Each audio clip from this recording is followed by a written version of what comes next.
today. This is a very special day for me, an extremely emotional day. On behalf of the co-founder of this organization, I want to thank everybody for coming here today. Why the bowling pin? The answer is in a very good film you should all watch. It's called The Big Lebowski. Okay. Things have changed since you left. Clearly. You're back to see the changes. Okay. On behalf, again, of our founder, Senator Cory Booker, a short 25 years ago, I'd like to thank God for giving us this extraordinary opportunity to get together today with members of the Yale community and welcome everybody to the Anderson Mansion, a new home of Shabtai, our Jewish society here at Yale. My name is Shmully Hecht, and a short 25 years ago, I bumped into a really good-looking man at the law school. He's standing to my left. And he was standing next to me.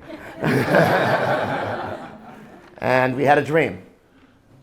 So I'm going to let the senator say. Did we meet on your 21st birthday? That's right. It was my 21st birthday. Was it my 21st or my 22nd? I don't know how old I am. So I think it was your 21st birthday. In New York? Yes. In Rabbinical. Which I thought would enable you to drink, but you had been drinking for many years. I should note they closed the restaurant after that dinner.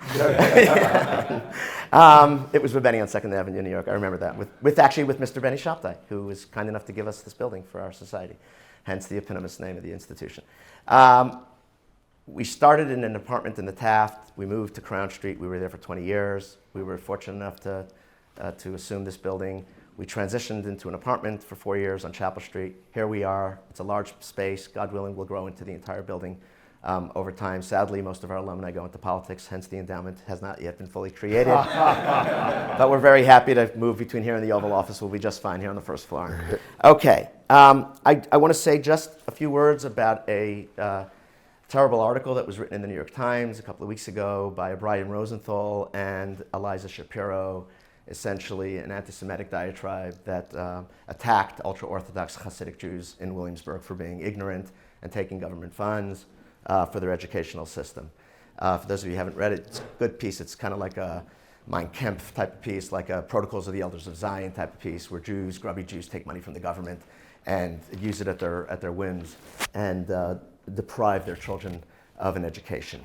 So I will follow up with that article at another time, probably in the form of a book that I plan to write. However, on the notion of ultra-Orthodox Hasidic Jews not being able to read, I thought it was important today to just give you to show everybody two copies of books that I found by a Princeton professor, which are also a fantastic book. If you haven't read them, you should, which I'm going to send Brian Rosenthal and Eliza Shapiro. The title of the book I won't mention, but for those of you who can see it, does somebody here want to announce the name of the book? On Bullshit. On Bullshit, yeah. So it's a great book. I have one for Brian Rosenthal. I have one for Eliza Shapiro. I will send it to them.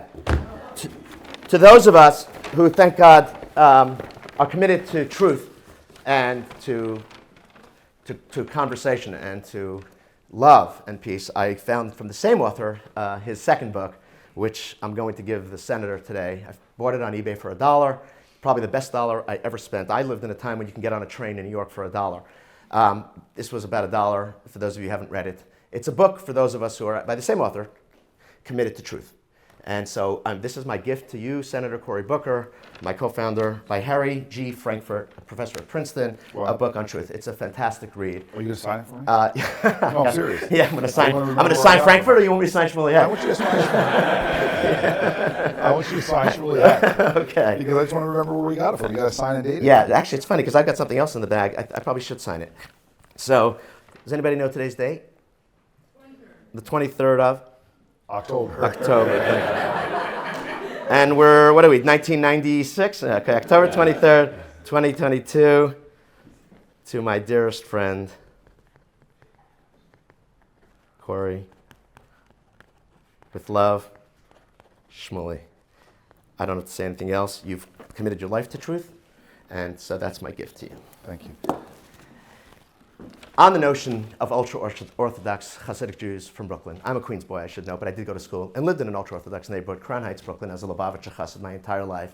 I thought it would be important just to very shortly comment on the notion that ultra-Orthodox Jews send their kids to schools where they don't learn how to read. So I found this morning, on my way here, a book in my library at home, which is fairly extensive, that I received from the senator in 1997 when I was fortunate enough to be engaged to my lovely wife, Toby, who is always here with us, thank God. May she live and be well. We got engaged, and I remember actually the senator flying to Seattle, Washington for the wedding, which was extraordinary. We have photos of that wedding. They're beautiful. And we had a little party, and I remember, or maybe it wasn't even in the apartment in the Taft, the senator, then Cory Booker, member of the Yale Law School, said, I have a gift for you for the engagement, which, and you should make sure to read it. So before I show you the book, I just wanted to mention that Toby and I have been blessed, thank God, with 7 wonderful children and a wonderful family. And of course, our extended family is here in the room with us today. And our extended family goes beyond this building, but through the entire campus. And today has become a network that spans the globe of people that are interested in pursuing truth with love, which is why I'm standing next to the senator. And he gave me this book, and I want you to know, thank God, that I read it, hence the 7 children, and I want to thank you for it. So before I tell you what the book is called, I just want to read what it says inside, or maybe. Oh my gosh. So this is, you can read it. Yeah, Can you read your own handwriting? To the smartest man I know, congrats on making a brilliant choice. Love, Cory. Love, Cory. So that's the book. And so to all of us, but particularly to Brian at the Times and Eliza Shapiro, we're doing just fine reading. Here's the book. Okay. Thank you. Yes. I'm gonna keep that one because every couple of months Toby says, "Go back and read Cory's gift."